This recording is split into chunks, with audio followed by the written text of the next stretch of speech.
হচ্ছে বেলুড় মঠ, এই যে।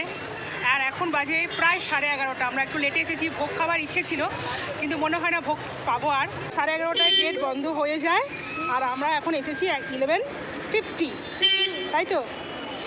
তো 20 মিনিটস লেটে এসেছি বলে আমরা এখন এই যে গেট ক্লোজ, আমাদেরকে ঢুকতে দিচ্ছে না, বিকেল 4টের আগে ঢোকা যাবে না। আমরা এখন ওয়েটিং রুমে ওয়েট করবো, সেই জন্য যাচ্ছি ওয়েটিং রুমে। ফার্স্ট টাইম আমি যাচ্ছি, চলো দেখি ওয়েটিং রুমটা কেমন। আর বাড়ি থেকে বেরিয়েছি যখন, ফিরে যাওয়ার তো কোনো প্রশ্নই নেই। এই দেখো ওয়েটিং রুমে চলে এসেছি। ওয়েটিং রুমটা কিন্তু বেশ ভালো, একদম ঠান্ডা, সব জায়গায় কিন্তু ফ্যান লাগানো, বসার ব্যবস্থা একদম নিট অ্যান্ড ক্লিন। ফ্লোরে একদম অনেক দর্শনার্থীরা শুয়ে রেস্ট নিচ্ছে, যারা দূর দূর থেকে এসেছে বেলুড় মঠ ভিজিট করতে। নানা রকম কারণে যারা টাইমে এসে পৌঁছতে পারেনি, এখানে কিন্তু খুব সুন্দর ব্যবস্থা, washroom neat and clean, ladies gents একদম সেপারেট, কুল কুল ড্রিঙ্কিং ওয়াটারও অ্যাভেলেবেল। আমরা এখানে বসে কিছুক্ষণ ওয়েট করবো, তারপর বিকেল 4টে বাজলে যাবো বেলুড় মঠের ভেতরে। তো এখন 4টে বাজে, আমরা ওয়েটিং রুমে বসেছিলাম। ওখানে 1টা থেকে 3:30 পর্যন্ত ওয়েটিং রুমে বসার টাইম। তো আমরা জানতাম না, তার আগে তো অনেকক্ষণ সময় কাটিয়ে দিয়েছি আমরা রাস্তার মধ্যে। তো এখন বাজে 3:45, এখন গেটের কাছে যাচ্ছি। তো চলো, আপাতত গেট খুলবে, এখন যাচ্ছি আমরা। এই যে জাস্ট ওয়েদারটা দেখো, অসাম। একদম মেঘলা ছিল, ক্লাউডি ছিল যখন থেকে এসেছিলাম, সেই জন্যই কিন্তু বাইরে অপেক্ষা করতে কষ্ট হয়নি। তো চলো এবার ভেতরে যাই। একদম এক্স্যাক্ট 4টের সময় কিন্তু গেট খুলেছে। যে সবাই কিন্তু এখন এসেছে, অনেকেই এখানে ওয়েট করছিল, আর বাকি অনেক ট্যুরিস্ট এখানে এসেছে। কতক্ষণ ওয়েট করলাম আমরা? 4 ঘন্টা আমরা ওয়েট করেছি, তারপর এখন ফাইনালি এন্ট্রি হয়েছে বেলুড় মঠে। চলো ঘুরি। প্রচুর মানুষ আমাদের মতো অপেক্ষা করছিলেন সেই সকালবেলা থেকে, এখন তারা ফাইনালি ভেতরে আসতে পেরেছে আমাদের মতো। আর এখানে দুটো কথা জানিয়ে রাখা ভালো, যে ভোগ খেতে যারা চাও বেলুড় মঠে এসে, যারা জানো না, সকাল 10:30টার মধ্যে অন্তত এসে ভোগের কুপন কেটে নিতে পারলে তবেই ভোগ খাওয়া যাবে। আর সকাল 11:30টার মধ্যে যে গেটটা বন্ধ হয়ে যায় প্রথম, সেটা কিন্তু অবশ্যই 11:30টার আগে এলে তবেই সকালে ঢুকতে পারবে বেলুড় মঠের ভেতরে। তো এখন আমরা দর্শন করে নেব বেলুড় মঠে ঢুকেই। প্রথম যে মেন মন্দির রয়েছে রামকৃষ্ণদেবের, সেটি ক্যামেরা অ্যালাউ না থাকায় ভেতরে সেটা দেখাতে পারবো না। ভেতরে খুব সুন্দর সুসজ্জিত একটি রামকৃষ্ণদেবের মূর্তি রাখা রয়েছে। এত সুন্দর পবিত্র একটা ভাইবস পুরো বেলুড় মঠ জুড়ে, যে সত্যি এখানে এলে মন শান্ত হয়ে যায়। মন্দিরটি দর্শন করে আমরা চলে এসেছি গঙ্গার পাড়ে। অপূর্ব গঙ্গার দৃশ্য দেখতে দেখতে বেলুড় মঠে বসে মনের যে ক্লান্তিটা ছিল সকালবেলা থেকে অপেক্ষা করায়, সেই সমস্ত কিন্তু নিমেষেই উধাও হয়ে গেছিল।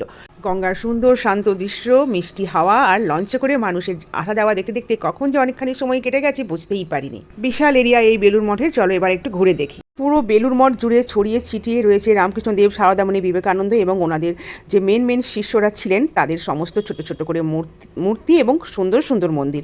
আর রয়েছে কোয়ার্টার্স, এখানে যারা সেবার কাজে যুক্ত আছেন যে সমস্ত কর্মীরা রয়েছেন। আর দেখো, চোখে পড়লো একটা ট্যুরিস্ট লঞ্চের, এত সুন্দর সুসজ্জিত লঞ্চটা। এই ট্যুরিস্ট লঞ্চে করে কিন্তু বহু দর্শনার্থীরা ভিজিট করতে আসছে বেলুড় মঠ। অপূর্ব এই গঙ্গা আর গাছপালা দিয়ে ঘেরা বেলুড় মঠ সত্যিই পরম শান্তির জায়গা। আর ওই যে দেখো, আমার ভাইয়ের বউ জয়িতা গেছে গঙ্গার জল নিয়ে আসতে, বাড়ি নিয়ে যাবে বলে গঙ্গা জল। এখন আমরা আছি বেলুড় মঠের সমাধিপীঠে। এখানে রামকৃষ্ণদেবের যে 7 জন শিষ্য ছিলেন, সেই শিষ্যদের নশ্বর দেহ এখানে অগ্নিতে সমর্পণ করা হয়। এই হচ্ছে সেই সমাধিপীঠ, এই যে সমাধিপীঠ। তো জায়গাগুলো কিন্তু ঘুরতে খুব ভালো লাগে, যখনই আসি তখনই মনে হয় নতুন। এখানে লেখা রয়েছে ডিটেলস। পবিত্র ভূমিতে ভগবান শ্রী রামকৃষ্ণের 7 জন সন্ন্যাসী শিষ্যের পুণ্যদেহ অগ্নিতে আহুতি দেওয়া হয়েছে। এই হচ্ছে সেই সমাধিপীঠ। এরকম অনেক জায়গা, ছোট ছোট মন্দির ছড়িয়ে ছিটিয়ে পুরো বেলুড় মঠ জুড়ে রয়েছে, যেখানে ক্যামেরা করা বারণ, কিন্তু দূর থেকে ভিউটা নেওয়া যাবে। বাজে 5:17, আর ভিউটা দেখো জাস্ট, এত সুন্দর ফুলের গাছটা লাগছে, গোলাপি, ডিপ গোলাপি, লাইট গোলাপি ফুল ফুটে আছে পুরো গাছটা। আর তার পাশে মন্দিরটা দেখো, বেলুড় মঠের অপূর্ব দৃশ্য, খুব সুন্দর। এই যে সেই ভিউটা, এই যে পিঙ্ক ফ্লাওয়ারের গাছটা, আর এই যে মন্দিরটা, অপূর্ব লাগছে দেখতে। সন্ধে হয়ে আসছে, তাকাও পুচু। চলো, ওই যে গেট, লাইট জ্বলছে, আমরা লাইট জ্বলাটার জন্য অপেক্ষা করছিলাম। এবার বেরোচ্ছি। এই যে বেলুড় মঠের মন্দির। পুচু আমার কাছে আসো, তোমার জন্য এসেছি। বপির বাড়ি কেমন ঘুরেছো, ভালো লেগেছে? আজকের দিনটা ভালো লেগেছে? কোথায় যেতে বলো? বেলুড় মঠে বলো জোরে। চলো, আর বৌমা চলে, ভালো লেগেছে তো? হ্যাঁ, আবার শীতকালে আসবো একবার। হ্যাঁ, টাটা, তখন পিকনিক করবো এসে। চলো এবার আসি। ভালো লাগলে like, comment, share please. Take care, bye by.